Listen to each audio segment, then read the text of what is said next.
Good morning mga kababayan, ako si Chance, ang magsasakang gala. Hindi ka mababato ngayong araw dahil isasama ko kayo sa Bato Camarines Sur, ang huling bayan ng Kamsur bago dumating sa Albay.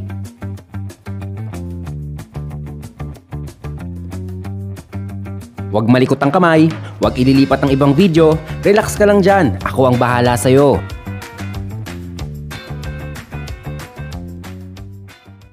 Videoan natin to kung paano ang palabas dito ulit sa amin. Umulan kasi. Madulas. Kapag hindi ka sanay sa mga mapuputik tulad na gantong daanan, may tendency na mawala ka sa balance. May tendency na bumagsak at maaksidente ka. Kaya advisable kung dadaan ka sa ganto, yung paa mo laging naka-ready just in case na mawala ka sa balance nakatukod agad siya. Malaking bagay yon para makadepensa ka kagad. So ganito ako palagi tuwing nalabas dito. So ang target ko puntahan ngayon sa Bato Camarines Sur. Wala akong specific na pupuntahan sa Bato Camarines Sur. Basta kung ano yung madat na natin doon, ano yung makita natin na makita ko na para sa akin ay masasatisfy kayo sa panonood or magi-enjoy tayo sa views, dun tayo. Ito pa lang kasi ang sementado sa lugar namin, itong part na to. Itinigil ang paggawa nito, hindi ko alam kung anong dahilan, pero sigurado may valid reason kung bakit. Sana ipagpatuloy itong nasimulan ni Kapitana, bagong ano namin dito, chairwoman dito sa barangay na to. Sana maging legacy niya yan. Kung sakaling may pagpatuloy niya at matapos yan, magiging legacy niya yan. Maaalala siya ng mga magiging kaapu-apuhan namin at lahat ng mga nakatira dito. At lahat ng magiging kaapu-apuhan dito nila, maaalala yung gagawin na yun ni Kapitana. Kasi isipin nyo naman yan, no? Grabe yan. Dito, lalo sa part na to, masisiraan ka rito ng mga bearing mo sa motor.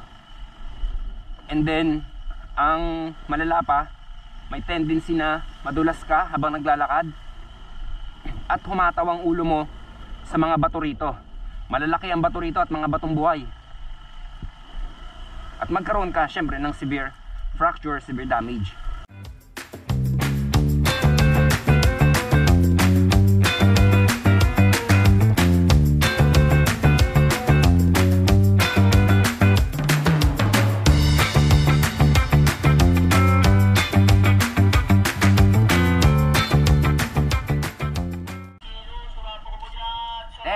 Dito po yung papuntang Bato Lake.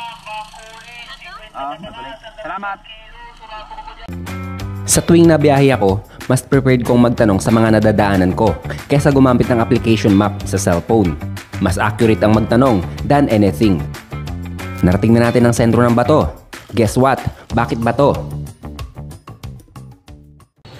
Ito sana yung pupuntahan natin nung nakaraan, yung pinost ko sa Facebook. Kaya lang naging busy kami nung panahon na yon, kaya hindi kami nakapunta. Pero ito na lang siguro yung consolation prize natin. Hindi natin nasaksiyan yung lighting ceremony noong December 9. Ito na mismo yung pinakasentro ng Bato.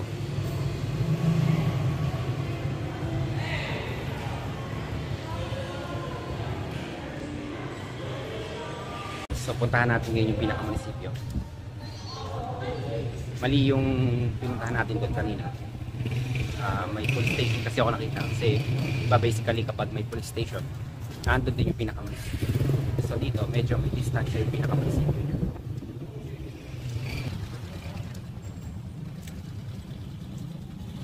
Ito.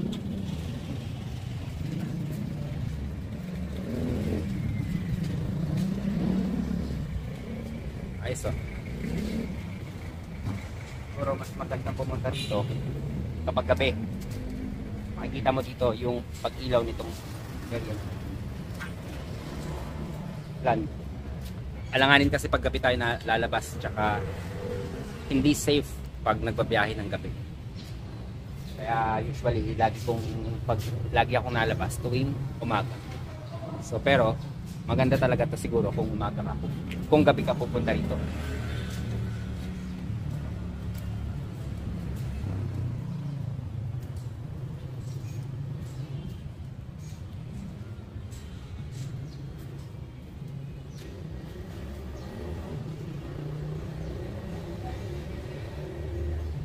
Sobrang liwanag siguro nito kapag pinailaw to. Simple lang ang munisipyo nila. Pero maganda ang pagkakadesenyo. Balik tayo. Ngayon ako magsusot kung saan-saan. Ang Bato Lake ay pang-pito sa pinakamalaking freshwater lake sa buong Pilipinas na may sukat na 9 na kilometro at may lalim na 8 metro. Ito ay dating tinatawag na Sadit na Ranaw ng mga netibo na mga kaliligno, mga naunang naninirahan sa nasabing lugar. Sadit, ibig sabihin maliit. Yung Ranaw, hindi ko makita ang kahulugan. Sa nakakaalam, paki-comment naman po. Napalitan ang pangalan nito sa panahon ng pananakop ng mga Kastila, taong February 15, 1758 at tinawag itong Bato Lake. Kung taong 1758 ay pinalitan ng Bato ang pangalan ng lugar na ito, sa madaling sabi, nangangahulugan lang na hindi pinangalan sa Pansit Bato ang lugar na ito.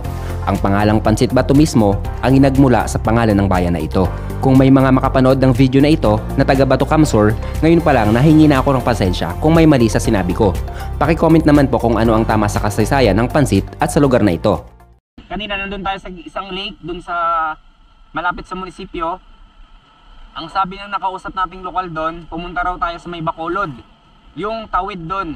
So hindi na natin kailangan palang dumaan hindi na pala natin kailangan sumakay ng bangka para makapunta ron sa isla na yon. Meron palang dugtungan doon. Meron pala ginawan pala to ng dugtungan nung dating pangulo pa raw si Gloria Macapagal Arroyo.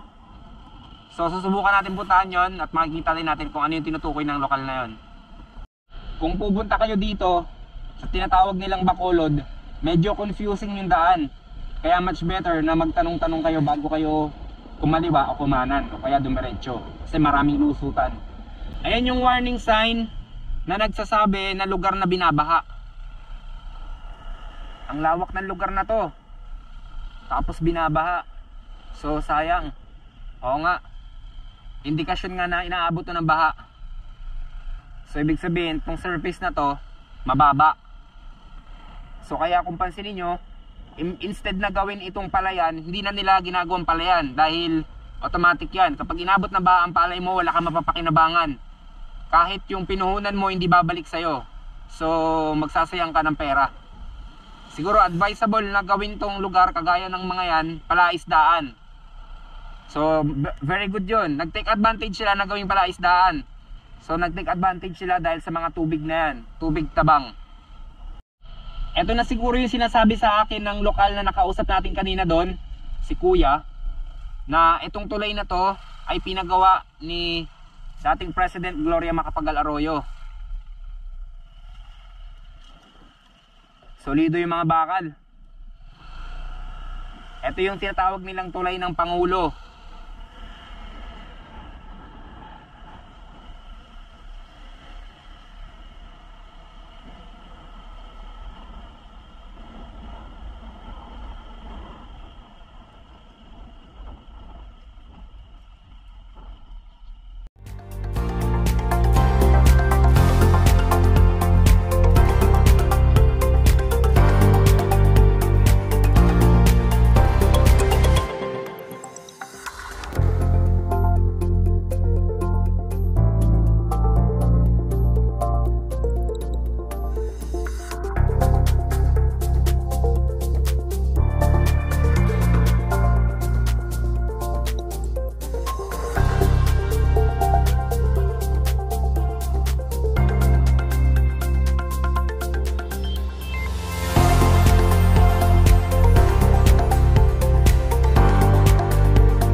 Ito na yung tulay na sinasabi ng lokal na nakausap natin kanina, sila Kuya.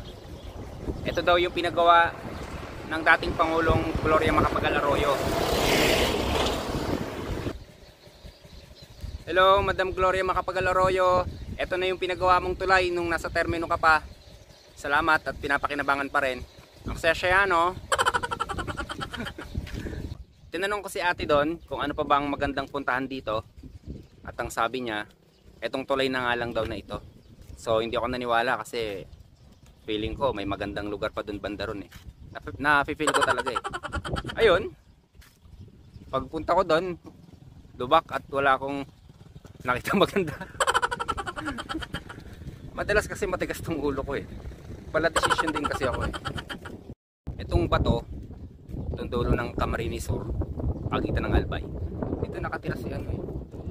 Dito nakatira si General Bato de la Rosa eh. Tsaka si Totoy Bato. Hindi, seryoso na. Dito nagmula ang mga pansit bato. Kaya yung mga nakakatikim ng pansit bato mula Luzon, Visayas, Mindanao, mga Chinese may hilig dyan. Dito ginagawa yun. Itong lugar na to mismo. Dito ginagawa yung pansit bato na yan. Saan yung Buluwang? Albay? Bago mag-albay. Naghanap lang kayo ng chicks dito, no?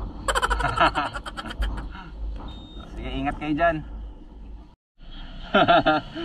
Sige tayo, salamat eh. Followers na pala. Sali ka minsan sa mga raffle ko.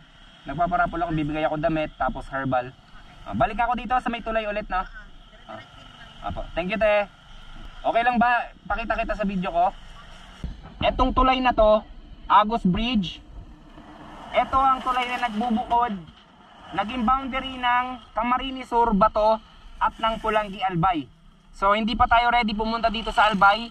I-reserve natin yung area na yan. I-reserve natin itong magandang area na to sa panibagong video. So ito na yung magiging ending ng video natin, ng vlog natin dito sa Bato, Camarines Sur. So ingat po kayo palagi.